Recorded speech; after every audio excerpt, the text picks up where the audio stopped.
یاد رکھیے اللہ کا نام یہ کوئی معمولی چیز نہیں ہے۔ یہ حدیث آپ نے سنی ہوگی کہ قیامت والے دن ایک بندہ پیش ہوگا اللہ کے سامنے اور گناہگار ہوگا، اس کے 99 دفاتر ہوں گے جو گناہوں سے بھرے ہوں گے، اور ایک دفتر کو جب کھولا جائے گا تو وہ دفتر اتنا بڑا ہوگا کہ یہ زمین و آسمان کی وسعتیں اس کے سامنے ہیچ ہو جائیں گی، یعنی اتنا بڑا دفتر، اتنی بڑی کاپی سمجھ لیں، رجسٹر یہ گناہوں سے بھرا ہوگا۔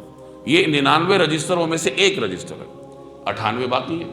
تو وہ بندہ بڑا پریشان ہوگا، اسے یقین ہوگا کہ بس میں تو اب گیا، میرے لیے تو جہنم کا عذاب پکا ہے۔ اتنے میں اللہ اسے ارشاد فرمائے گا کہ میرے بندے تیرا ایک عمل ہمارے ہاں محفوظ ہے۔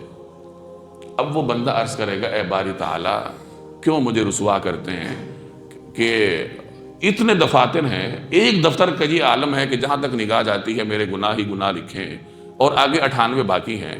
اب اتنے سارے گناہوں کے ہوتے ہوئے ایک عمل مجھے کیا فائدہ دے گا، اس کے وزن کا کیا فائدہ ہوگا؟ تو اللہ تعالیٰ فرمائے گا کہ اے بندے تیرا وہ عمل ہمارے پاس ہے، ہم دے اس کو ذرا دیکھو تو صحیح۔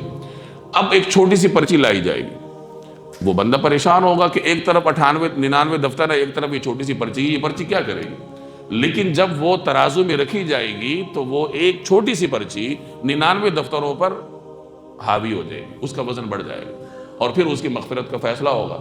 اب اس پرچی پہ کیا لکھا ہوگا؟ اس پرچی پہ لا الہ الا اللہ لکھا ہوگا، یعنی اس بندہ مومن نے کسی وقت انتہائی خلوص کے ساتھ اللہ کا نام لیا، وہ فرشتوں نے لکھا۔ اسے حدیث البطاقہ کہا جاتا ہے، یعنی یہ جو روایت ہے اس میں اللہ تبارک و تعالیٰ کے نام کی جو پرچی ہے وہ 99 گناہوں کے دفتروں پر حاوی ہو گئی، اس پہ غالب آ گئی۔ یہ اللہ کے نام کی تاثیر ہے۔